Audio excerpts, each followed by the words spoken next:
U.S. and Israeli strikes have been hitting cities across Iran. In the last few hours, a radio and television station in Sanandaj, a Kurdish city in northwestern Iran, was targeted. Iran's health ministry says more than 900 people have been killed since Saturday in the ongoing campaign by U.S. and Israeli forces, a toll that continues to rise after 5 days of fighting. Iran has responded with another wave of strikes across Israel on Thursday. Israel's military says it's triggered alerts in several areas, including Tel Aviv. At least 11 people have been killed across Israel since the conflict began. Let's go to Tohid Asadi, who's standing by for us in the Iranian capital. So, Tohid, the U.S. has talked a lot about its control of the Iranian skies. They say soon they will have total control. What are you seeing there in terms of strikes today? This is now day 6 to which Iranians are waking up that we have been witnessing the continuation of the American and Israeli strikes over the past few hours. Massive sounds of multiple blasts were heard across the Iranian capital, specifically on my right in the eastern parts of the city. We saw the columns of smoke drifting through the air, and of course the lingering echo of these blasts, which were being felt here at the bureau. This is the continuation of these strikes, not just in the Iranian capital here in Tehran, but also across the country. We have heard reports from Sanandaj, Sakis, and other Kurdish cities and also other cities across the country about the continuation of these strikes. And of course, as they go on, we also heard statements from IRGC, Iran's Revolutionary Guards, about the retaliatory strikes, the 19th wave of which, according to the statement that they published, was underway, and also saying that they have targeted the U.S. military bases in the region, the Israeli territories, and in particular, they are giving a reference to targeting the Ben Gurion airport alongside other Israeli targets.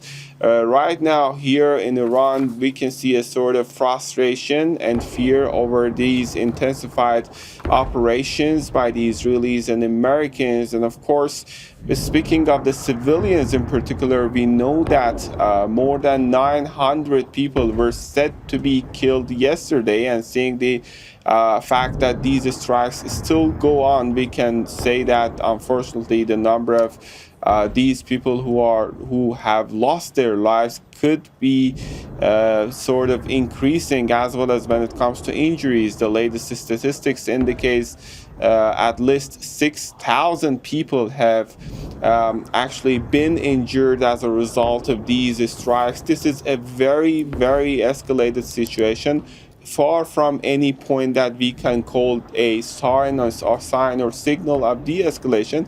Meanwhile, we know that diplomatic engagements by Iran's Foreign Minister Abbas Araghchi with some counterparts in the region, specifically Iraqi diplomats, is underway, but still the situation looks to be that of escalation at the time being. So, Tohid, the funeral for the Supreme Leader, Ali Khamenei, has been postponed.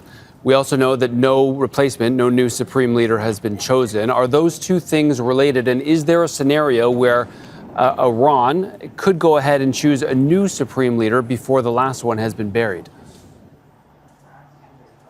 The thing is, the entire atmosphere is just surrounded by a cloud of uncertainty, currently speaking, seeing the very fact that there is a sort of a legal constitutional procedure which says that it should be, the process of actually appointing the new leader should be conducted in a short amount of time, but how short, that's something that remains to be seen.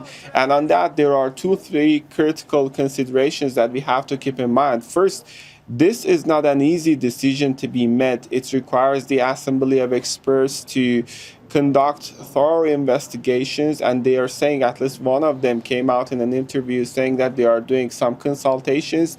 And it's going to be a huge decision, seeing the very fact that the amount of power and authority under the possession of which the Supreme Leader is quite huge. And that means that this decision should be met meticulously. This is one point. Second point is the continued Israeli and American strikes. And on that, we have to keep in mind that the other day, one of the buildings belonging to the Assembly of Experts was targeted in the city of Qom. And of course, speaking of the funeral that we are talking about, we know that there are also key point of concerns when it comes to the security, when it comes to logistics and preparations in that regard. So seeing that even that funeral could be a potential target, seeing the continuing strikes, which is not limited to the military headquarters or political centers, but also it targets the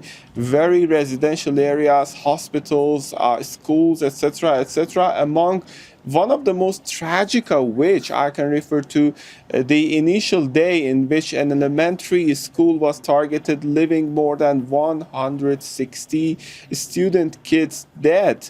And that is the situation that is creating a lot of concern for many Iranians living in the city. Certainly.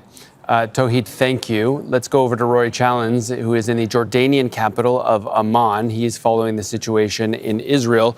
Rory, more than 900 people, according to the Iranian Health Ministry, have been killed so far. A much smaller death toll in Israel. I wonder, how is the Iron Dome holding up, and have there been missiles that have managed to get through in the last 24 hours? Well, as we know, the Israeli air defense system is pretty competent and does stop the vast majority of Iranian missiles from getting through. So much so over recent days that I think the Israelis have decided that the situation has been easing somewhat. They've actually decided that they are going to lessen some of the restrictions that have been placed on public life. There's been basically a 5-day blanket shutdown of events and gatherings and things like that. But now from noon local time on Thursday, gatherings of up to 50 people are going to be allowed, providing people can get to shelters. Workplaces are going to reopen. Those schools and educational facilities are staying shut. But we do know that it has been a pretty rocky night in Israel, with at least 3 waves of Iranian missiles coming in. The ambulance service says that no injuries have been reported. There has been, in the last hour or so, another air raid warning going off in the Western Galilee region, but we don't know of any injuries there either. So the air defences do seem to be holding up, but clearly the situation has not returned to complete normality yet for Israel. All right, Roy, I just want to bring up a live shot right now that we have of Beirut, and you can see there on the screen there is some dark smoke rising above one of the southern suburbs of Beirut, which has been repeatedly targeted by the Israelis. So, Rory, do we know more about the scope of what Israel hopes to achieve in Lebanon? They are not only bombing the southern suburbs, but they are also have boots on the ground in the south. How far are they likely to go? Yeah, that's a big question, and we don't know the answer to that yet, but they have issued an evacuation warning for anyone who's living in Lebanon south of the Litani River, which gives some kind of indication of what they might be thinking. Essentially, what the Israelis are trying to do is to create a buffer zone in southern Lebanon to try and push Hezbollah back. Hezbollah has been launching rockets and drones across the border into Israel. Now, Israel has maintained possession, really, an occupation of 5 military outposts in southern Lebanon for well over a year since their last ground invasion.